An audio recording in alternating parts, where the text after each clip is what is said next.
طبعا عبد العزيز بن موسى بن نصير واحفادهم صاروا يسمون انفسهم بالنصيريين، يعني قبيله النصيري. يعني عبد العزيز النصيري هو اللي فتح البرتغال، النصيري هو اللي هزم منتخب البرتغال. الاغرب في الموضوع ان منتخب المغرب ما كان عندهم مدرب، وكان عندهم آه، شيء من عدم الثبات الاداري في اداره المنتخب.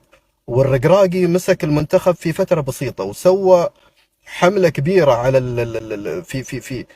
في اعاده تاهيل المنتخب المغربي، وفعلا اختار اللاعبين الصح، وهم وثقوا في الرقراقي، وطبعا واصلوا الانجاز اللي للحين موجود، والله يوفقهم. اللي صار قبل ان موسى بن نصير يوم وصل للمغرب، موسى بن نصير مش هو اللي فتح